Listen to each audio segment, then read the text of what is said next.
The last thing Clara saw before the ocean swallowed her was her husband's smile.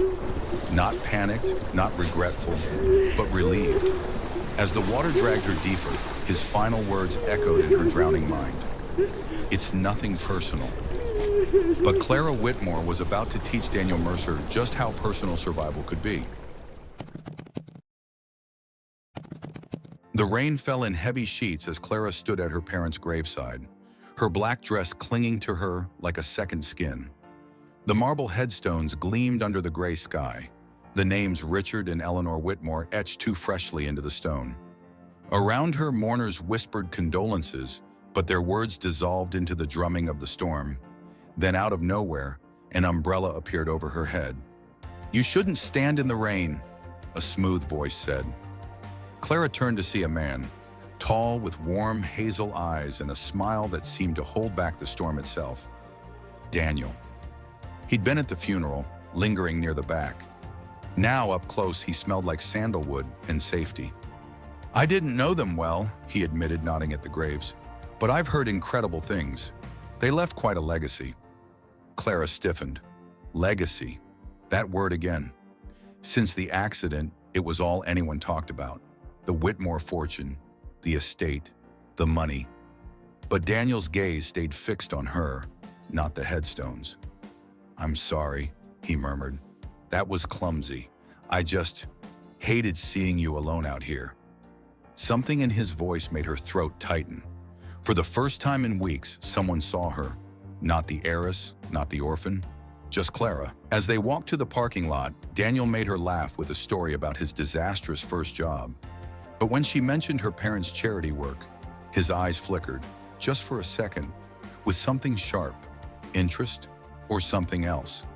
By the time he asked for her number, Clara had almost forgotten the chill that had crept down her spine. The next day, Clara went to a cafe with her friend Mia.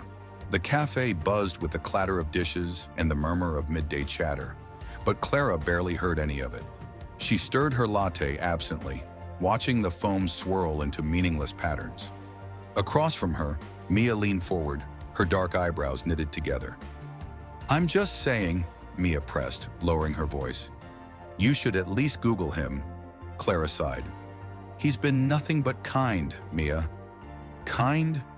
"Clara, he showed up at your parents' funeral." "Who does that?" Mia's fingers tightened around her coffee cup. "And now he's taking you to fancy dinners after knowing you for, what, 2 weeks?" Clara's chest tightened. She wanted to argue, but a small, nagging voice in the back of her mind whispered the same doubts. Daniel had moved fast. Flowers at her door, surprise reservations at the most exclusive restaurants in the city. It felt like a dream. Too good to be true? "Look," Mia said, softening, "I'm not saying he's a bad guy, but you're vulnerable right now, and you're rich." She hesitated. "People take advantage of that." Clara's jaw clenched. She hated that word. Rich. It was never just about her. It was about the money, the estate, the opportunity. But Daniel had never asked about any of that. Had he? That night, Clara sat cross-legged on her bed, her laptop glowing in the dim light. She hesitated, fingers hovering over the keyboard. "This is stupid. I trust him." But Mia's words gnawed at her. She typed, "Daniel Mercer plus New York." A few generic articles popped up, a charity event he'd attended, a business profile from years ago. Nothing alarming. She exhaled, relieved. Then on a whim, she added, "Daniel Mercer plus girlfriend." The screen refreshed, and there it was, a photo from 6 months ago. Daniel, his arm around a striking blonde woman, both laughing at some upscale rooftop bar. The caption read, "Lana Voss and Daniel Mercer, lovebirds at the annual Silver Lining Gala." Clara's stomach dropped. She zoomed in. The woman, Lana, was pressed close to him, her fingers laced with his. And the date, 6 months ago. Daniel had told Clara he'd been single for over a year. Her pulse pounded in her ears. A notification popped up on her phone. "Daniel, can't stop thinking about you. Dinner tomorrow?" Clara stared at the message, her throat dry. Clara's fingers trembled as she scrolled through Lana Voss's Instagram, photo after photo of her and Daniel. arms wrapped around each other, smiles too intimate to be fake, a vacation in Bali, a cozy dinner by candlelight. 3 weeks ago, her stomach twisted. He lied. The doorbell rang. Clara slammed her laptop shut, heart hammering. She forced a deep breath before walking to the door, smoothing her expression into something neutral. Daniel stood there holding a bouquet of peonies, her favorite. His smile was warm, effortless. "Hey, beautiful!" For a split second, she considered slamming the door in his face. Instead, she stepped aside. "Come in." Wine glasses clinked as Daniel poured her a generous serving of red.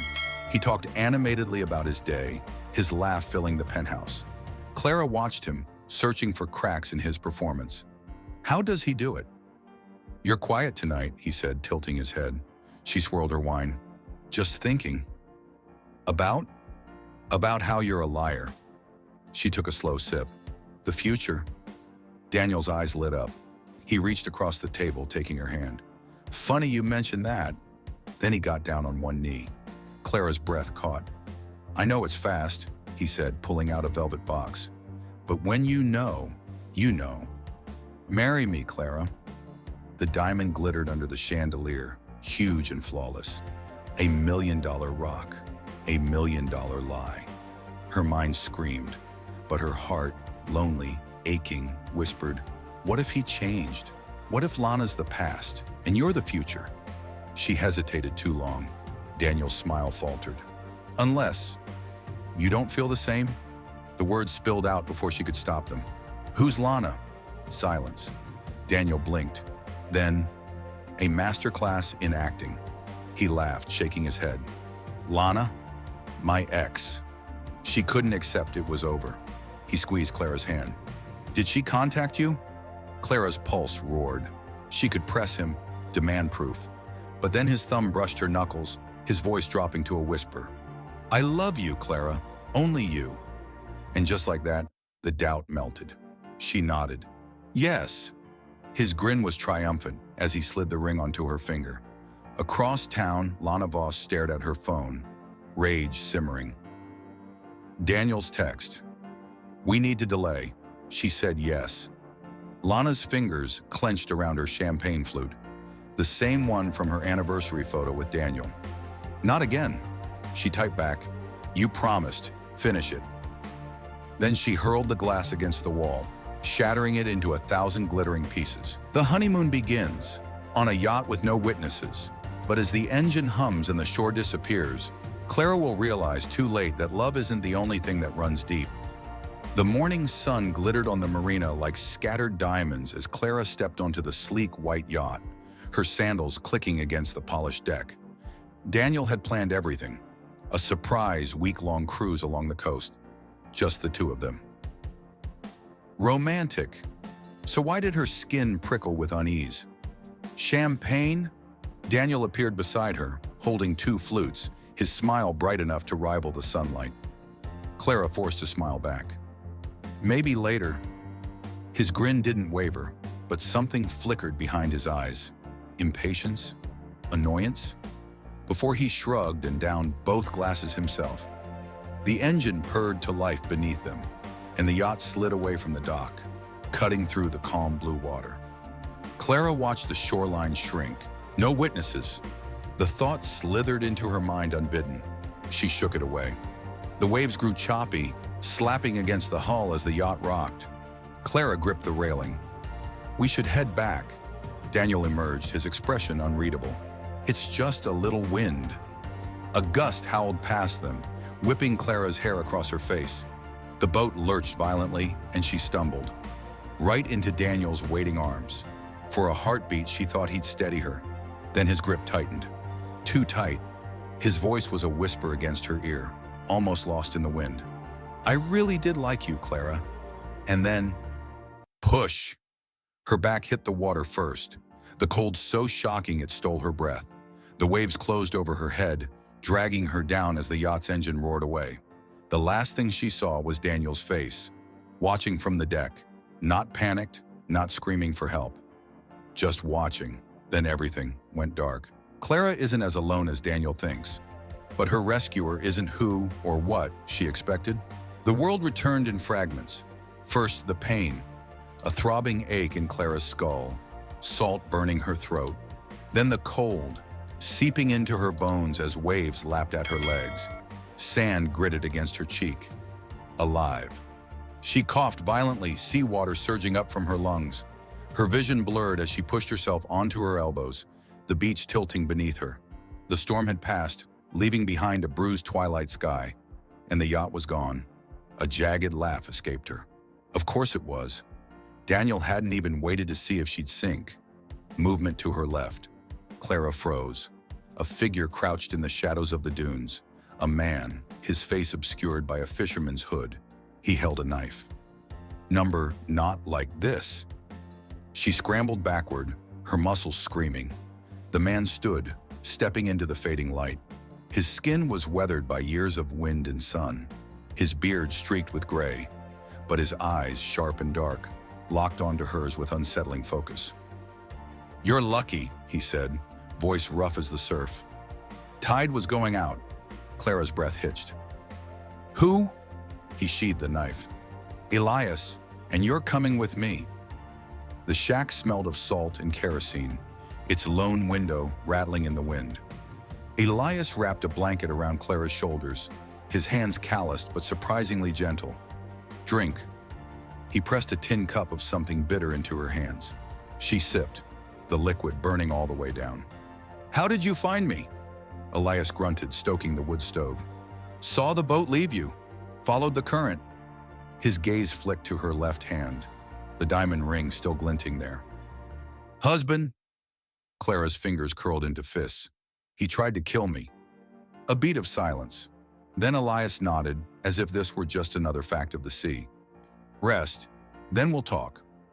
But as Clara slumped onto the cot, her body betraying her with exhaustion, one thought burned brighter than the pain. Daniel thinks I'm dead. And that was her advantage. Elias isn't just a fisherman, he's a man with his own secrets. And when Clara learns what he really knows about accidents at sea, the game changes forever. The tension is about to take a darker turn. Clara woke to the smell of frying fish and the sound of rain pattering against the tin roof. For a moment she forgot where she was, until the pain in her ribs reminded her. Elias stood at the stove, his back to her. The shack was small, cluttered with nets and driftwood carvings. A faded newspaper clipping was pinned to the wall. "Local fisherman saves 3 from sinking yacht, 2018. "You snore," Elias said without turning around. Clara sat up too fast, wincing. "How long was I out?" 2 days. He flipped a fish in the pan. "Fever broke last night. You kept screaming his name." Daniel. The memory of his hands shoving her replayed in her mind like a nightmare. She touched her throat, raw from salt water and screaming. Elias set a chipped plate in front of her. "Eat, then we talk." The fish was burnt at the edges, but Clara devoured it. When she looked up, Elias was watching her with an unreadable expression. "You know," he said slowly, "this isn't the first time I've pulled someone from that stretch of water." Clara froze. "What do you mean?" Elias reached into a drawer and tossed a waterlogged wallet onto the table. It fell open, revealing a driver's license. Lana Voss. The photo showed the same blonde woman from Daniel's pictures. Clara's blood turned to ice. "Found her last month," Elias said. "Washed up near the rocks. Police called it an accident." He leaned forward. "But she had the same look you did, like she'd been pushed." The room spun. Daniel had done this before. And if Clara hadn't been lucky, if Elias hadn't been watching. She stood abruptly, her chair scraping back. "I need to get to the city, now." Elias studied her for a long moment. Then he nodded toward the door. "Boat's gassed up, but you'll want to see this first." He led her outside to a shed. Inside, on a workbench, lay a waterproof case, and inside that, a phone. Lana's phone, and it was still charged. Lana's phone holds more than secrets. It holds Daniel's downfall. But as Clara scrolls through the evidence, one horrifying truth becomes clear. She was never his only target. The glow of Lana's phone screen illuminated Clara's face in the dim shed. Her fingers trembled as she scrolled through the photos, dozens of them. Daniel and Lana, wrapped around each other in a penthouse she didn't recognize. Daniel holding up a newspaper headline, "Whitmore heiress missing at sea." Lana's selfie, pouting with Clara's diamond ring on her finger, the same ring now burning against Clara's skin. But the worst was the video. Clara pressed play. Lana's voice, giggling. "You really pushed her? Just like that?" Daniel smirking. "Easiest million I'll ever make. Once the courts declare her dead, it's all ours." The phone clattered to the workbench. Clara's breath came in short, sharp gasps. They'd planned this together. Lana wasn't just his girlfriend. She was his accomplice. Elias stood in the doorway, arms crossed. "You know what this means." Clara's hands curled into fists. "He's already moving to claim my parents' money." The old fishing boat rocked against the dock as Clara climbed aboard, Elias at the helm. The city skyline loomed in the distance, its lights blurry through the rain. "You sure about this?" Elias grunted, starting the engine. Clara clutched Lana's phone like a weapon. "I'm done being the victim."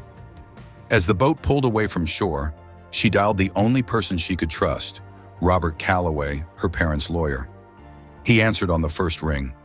"Clara? My God, where are you?" "Alive," she said, "and I have proof Daniel tried to kill me." A pause, then Robert's voice dropped to a whisper. "Then you need to stay hidden. He's already filed the paperwork to declare you dead." The engine roared as Elias pushed the throttle forward. Clara stared at the glowing city ahead. Somewhere in those towers, Daniel was celebrating. Robert has a plan, but it requires Clara to play dead a little longer. And when Daniel receives a mysterious message from beyond the grave, he'll realize too late that his perfect crime had one fatal flaw. Robert Calloway's office smelled of leather and expensive coffee, the walls lined with law books that had belonged to Clara's father. The moment she stepped inside, the aging attorney pulled her into a crushing hug.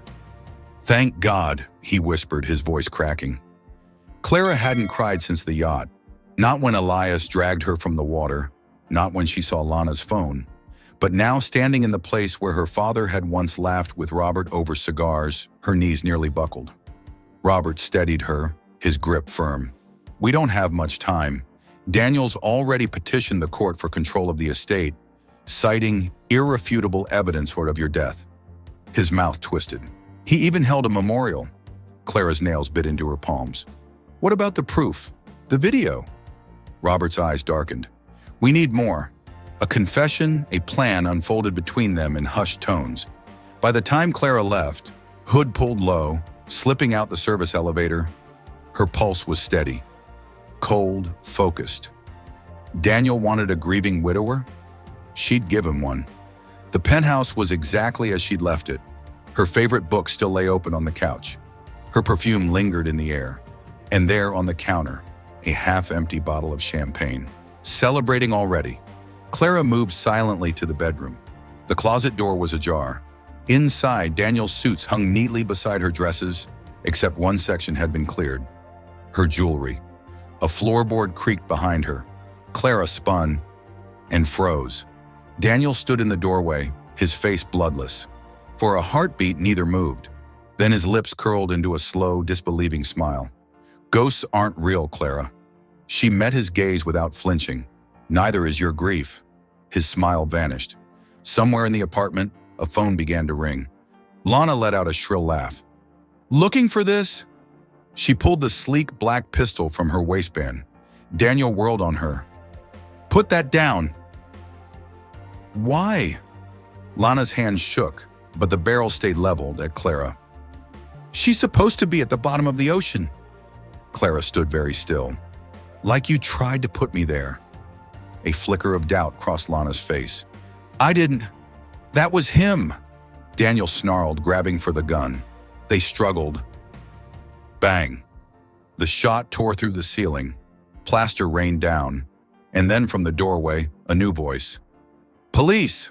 Drop the weapon!" Robert stood flanked by officers, his phone still recording. Daniel's face went slack with realization. They'd heard everything. In the final chapter, Daniel's empire of lies crumbles. But Clara's not done yet. With her inheritance reclaimed, she'll face one last choice: revenge or redemption. The courtroom smelled of polished wood and stale coffee. Clara sat perfectly still in the front row, watching as the bailiff led Daniel past in handcuffs. His tailored suit hung loose now, his once charming face gaunt from months in jail. When his eyes met hers just for a second, she expected to feel rage, fear, something. Instead, she felt nothing. "All rise," the bailiff intoned. The judge's gavel came down with a final crack. "Daniel Mercer, you are hereby sentenced to 25 years for attempted murder, fraud, and conspiracy." A murmur rippled through the crowd. Lana, who'd taken a plea deal, wept quietly 2 rows back, but Clara simply stood, smoothing the hem of her blazer, the same one she'd worn to her parents' last board meeting. This was for them. The Whitmore Foundation offices buzzed with new energy 6 months later. Sunlight streamed through floor-to-ceiling windows as Clara unveiled the plaque. The Richard and Eleanor Whitmore Center for Domestic Abuse Survivors. Mia squeezed her hand. They'd be proud. Outside, reporters clamored for a statement, but Clara ignored them. Instead, she studied the business card in her hand, a referral from Robert for a private investigator. Elias had called last week. Another woman had washed up near his fishing grounds. Another accident. Clara tucked the card into her wallet. Some ghosts needed laying to rest, but others, they made excellent hunters. Stories like this have the power to heal, to open eyes and to spark change, but only if they're heard. Don't let this moment end with you. Share it now, and if you haven't subscribed yet, subscribe so you never miss a story that could change a life.